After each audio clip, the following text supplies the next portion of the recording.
ኤፌሶን ምዕራፍ 2 ንስኻትኩም ብበደልኩምን ብኃጢአትኩምን ምውታን ነበርኩም ብናይ ዓለም ክፉእ መገድውን ትነብሩ ነበርኩም ነቲ ሕጂ ነቶም ንእግዚአብሔር ዘይእዘዙ ሰባት ዝመልኽ ርኩስ መንፈስ ኣብ ኣየር ናይ ዘለዎ ሓለቓ መናፍስቲ ድማ ትእዘዙ ነበርኩም ንሕና እውን ቀደም ኩልና ከምኣቶም ትምኒት ስጋና እናፈጸምና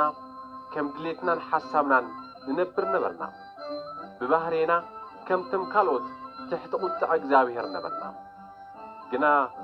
እቲ ብምሕረት ሃፍታም ዝኾነ እግዚአብሔር ምእንትታ በኣገሩ ዘፍቀረና ዓባይ ፍቕሩ ብበደልና ምውታን እኳ እንተነበርና ምስ ክርስቶስ ሕያዋን ገበረና ብጸጋ ኢኹም ዝደሓንኩም እግዚአብሔር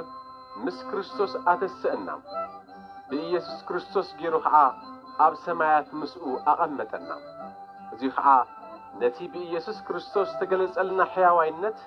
ማለት ነቲ ዓቐን ዘይብሉ ሃብቲ ጸግኡ ምእንቲ ኸርኢሉ እዩ ንክርስቶስ ብምእማን ብጸጋ ኢኹም ዝደሓንኩም እዚ ከዓ ውህብቶ እግዚአብሔር ይምበር ካባኻትኩም ኣይኮነን ሓደ እኳ ከይምካሐስ ብግብሪ ኣይኮነን ንሕና ነቲ እግዚአብሔር ኣቐዲሙ ዘዳለወልና ሰናይ ተግባራት እናፈጸምና ምእንቲ ክንነብር ብኢየሱስ ክርስቶስ ዝፈጠረና ፍጡራት እግዚአብሔር ኢና እሞ እምበኣር ንስኻትኩም ቀደም ብትውልድኹም ኣሕዛብ ዝነበርኩም እቶም ግሩዛት በታ ኣብ ስጋ እትግበር ግርዘት ብምምካሕ ዘይግሩዛት ኢሎም ይጽውዕኹም ከም ዝነበሩ ዘክሩ ኣብዚ ዓለም እዚኣ ካብ እግዚአብሔር ዝረሓቅኩም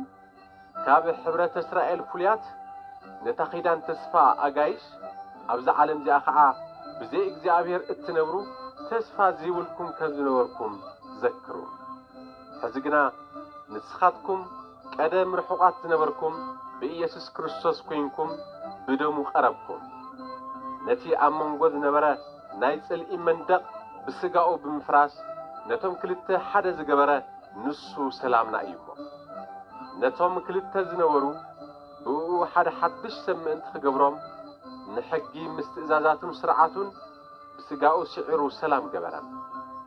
ኣብ መስቀል ተሰቒሉ ብምማት ነቲ ጽልኢ ደምሰሶ ንኽልቲኦም ሓደ ብምግባር ከዓ ብመስቀሉ ምስ እግዚአብሔር ኣተዓረቆ መጺኡ ከዓ ንኣኻትኩም ርሑቓት ዝነበርኩምን ነቶም ቀረባ ዝነበሩን ሰላም ኣብሰረም ክልቲና ብኡ ጌርና ብሓደ መንፈስ ተመሪሕና ኢና ናብ ኣብ እንኣትሞ እምበኣር ንስኻትኩም ኣብቲ ኢየሱስ ክርስቶስ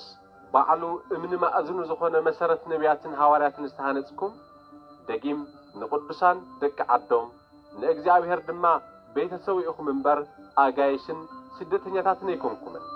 እቲ ህንጻ ብምልኡ ዝተቐደሰ ቤተ መቕደስ ምእንቲ ክኸውን ብጎይታ እናተገጣጠመ ይዓቢ ንስኻትኩም እውን ብመንፈስ ቅዱስ መሕደሪ እግዚአብሔር ክትኮኑ ሓቢርኩም ብኡ ትህነጹ ኣለኹም